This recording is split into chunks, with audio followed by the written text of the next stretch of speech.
diving on into our first project, we are going to be making this flower stamped pillow, which I created back in 2018, but it's still such an incredible DIY project. I went ahead and I started off by taking some baby breath flowers and just pressing them between two pieces of paper and added a couple of books on top. And after a few hours, you're going to have these nice pressed flowers, and we're going to essentially be using these as stamps for our DIY.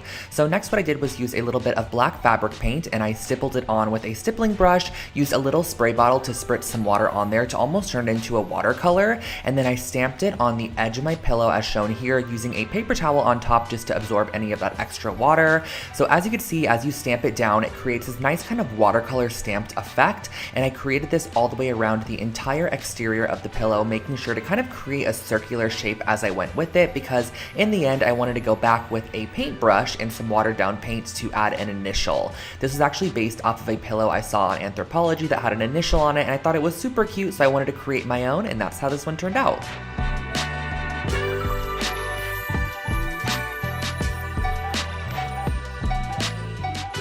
This next project is actually my first ever IKEA hack I uploaded to this channel, and I love it to this date. So I basically ended up using all three of these products here. I used the Frakta straps, I also went ahead and used the Alceda braided floor cushion, and also this little stool as well. And the process of creating this is actually super simple. So I just went ahead, I flipped the floor cushion upside down and flipped the stool upside down as well. As you can see, I got this from the As Is section from IKEA, and all you have to do, since I'm using those Frakta straps here, is go ahead and just mount the stool to the base of the floor cushion. Now the underside of the floor cushion has a nice kind of metal wiring. This allows you to intertwine your strap throughout and just strap it however tight you would like.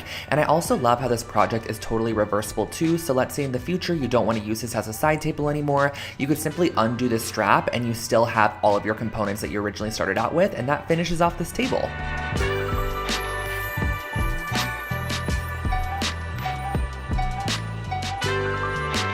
Here we have one of my first ever macrame project I created on this channel, and this is kind of like a faux macrame because you get the look of macrame without actually having to put in all the work needed. So I actually started off with this metal pot here. I believe I got this at Joann Fabric, and some macrame cord also from Joann's. So what I wanted to do is first start off by creating a ring that would kind of go along the top rim of the pot, and we're going to be creating our macrame based off of this ring here. So cutting a couple of yards of macrame cording, you're going to need 2 strands per section, fold them in half, and you're going to create a lark's head knot over that ring that you initially created to hold your pot, and you're going to want to apply these at 4 different points on your ring there. So as you can see, we have 4 different sections applied, and now you're going to want to start the macrame process. So grab 2 strands and place them in the center, and you're going to use your right strand, go over the top of your 2 center strands. Your left strand is going to go over the top of your right's tail, underneath and up through the loop. This is going to be a very, very repetitive process, but this is why I kind of call it a faux macrame, because there's no need to really connect different strands and get kind of confused as you're going on with the process. You're only going to be working on each 4 of these sections at a time, and you're going to be creating a sequence of square knots, which is going to end up looking something like this. And once you reach your desired length, go ahead and tie all 4 strands in a knot there and cut 2 of the strands off that are not necessary anymore, so you only have 2 hanging from the end of the knot there. And then once you finish it off, just go ahead and tie all your strands together at the top and hang wherever you desire.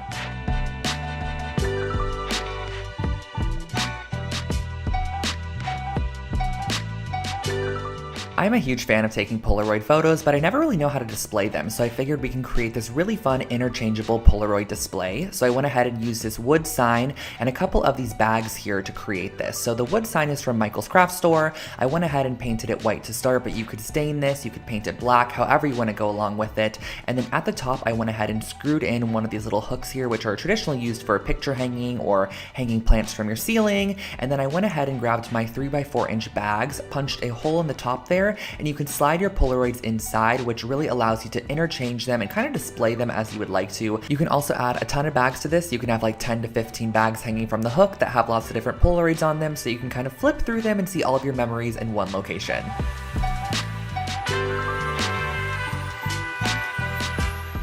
Next up, we have a fun dollar store project. This is wicker lantern lights, and all I did for this project was get some of these little wicker balls from the dollar store, and I went ahead and I spray painted them first with a brass spray paint. Now you could spray paint this however you'd like to, but I thought the brass would be nice because it kind of would make them look like metallized objects on top of your light strand in the end.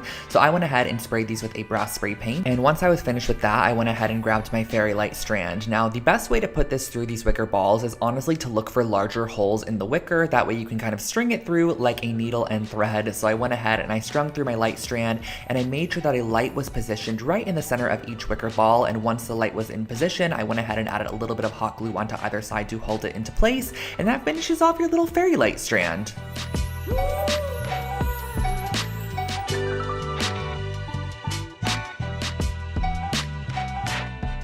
I have created so many throw blankets over the years, but this was an IKEA hack that I really love. It's so simple and easy to transform any blanket. So I went ahead and started off with a simple knitted blanket from IKEA, and I also got some chunky yarn and a large yarn needle as well. This just makes the process so much easier. So I went ahead and just strung my yarn through the yarn needle, and literally all you have to do for this project is create a nice chunky stitch along the edge just to add a little bit more detail to a basic blanket. So I went around, stitched the edge as shown here, and once you reach the corner, you're just going to want to make sure to also apply a stitch into each corner, kind of pivot it 90 degrees and work in your new direction. Now you can totally customize this and make your stitches as long or as short as you would like to. I feel like I made mine probably about 1 inch to 1.5 inches each, but I really love the kind of ununiform look of the stitches. I feel like it adds a nice handmade quality to the piece, and once you reach the end, you can snip it off and enjoy your throw blanket. Here is a wall art project that is again totally customizable and extremely simple. So if you need something quick and easy, this one is for you. I started off with a couple of metal rings. Now you just want 2 varying sizes for this project, and I gave them a nice coat of black spray paint. But again, this is totally customizable, so you can spray it whatever color or metal finish you want to. Now I went ahead and I did a little lark's head knot of the gray yarn at the top there and just tied a little loop. This is going to be the top of our wall hanging where we are going to be hanging it on the nail. And the next step is going to be very simple. Just cutting a couple pieces of your yarn to about 1 yard in length, folding it in half, and just looping it on the larger of the 2 rings. This is a very repetitive process of just looping the yarn onto each of the rings, letting it kind of cascade and waterfall over the top of each other to create a little layered wall hanging. So once you reach the end, I just created a blunt cut with those pieces. I feel like it gives it a little bit of a cleaner look, and on the ring that is smaller, I'm going to be applying this gray yarn to it. So doing the same exact methodology, just cutting it at the bottom to create a nice blunt cut, looping them on, layering it up, and that finishes off this wall hanging.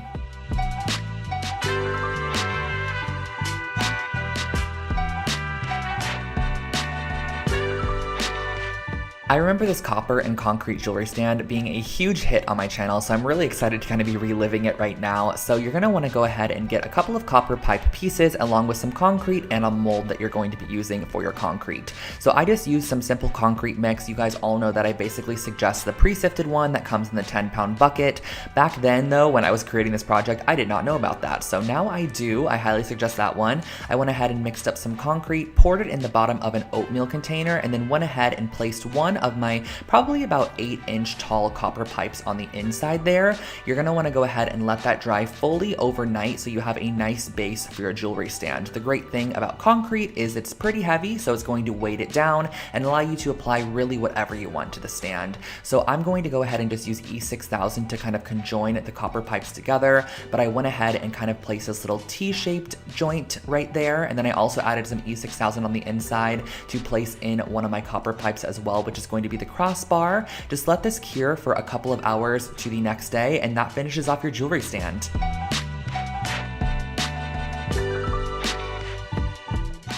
Bringing back another dollar store DIY for you guys. This was from a dorm video that I did, and the total cost of this project was $3.50. I used this cutting board on the left side, which I got at the 99-cent store, some nails, some string, and a pencil. So the first thing I did was actually just kind of trace out or sketch out a crescent moon shape, and then I went ahead and just dotted wherever I wanted the nails to be. I also added a couple of nail holes on the bottom, as you can see there, just to go ahead and allow myself to hang a couple pieces of jewelry off this or whatever I wanted to add to it. Now, I used really tiny 1/2-inch nails, which required me to go ahead and use a plier to hold it into place and then a hammer to securely press it into the wood there. And once you go ahead and hammer in all of your nails, I just went back with this black cotton cording, which I just kind of very no rhyme or reason applied it around the entire moon shape just to fill it in. I also went around the edge to give it kind of a nice clean finish, as you can see here, looping it around every single nail. This is just going to kind of finish it off and give the piece an outline. I just like the way that this looks a little bit more than when it is unfinished,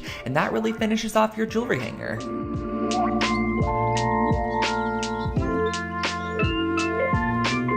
Moving on to our next project, I called this one Floral Globe Decor. Not sure why, because it is more so a fun paperweight or just a cute little shelf decor piece, but I went ahead and I used some resin for this project, a mold, and also some faux florals. So the first thing that I did was I actually sprayed my resin release spray into my mold, and then I pulled off a couple of these yellow roses here. I think I got these at Michael's or Joann's, but you can also get them from the dollar store for sure.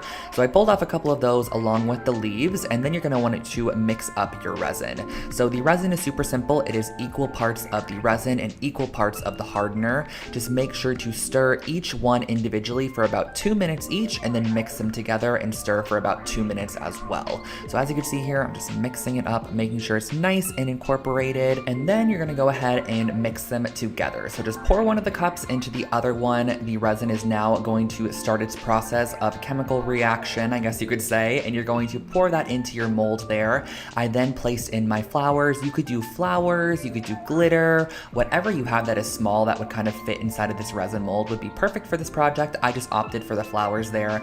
I whipped up another batch of resin, poured it over the top to ensure that everything was fully covered, and then you're gonna let this sit for probably about 24 to 48 hours, and that finishes off your little paperweight.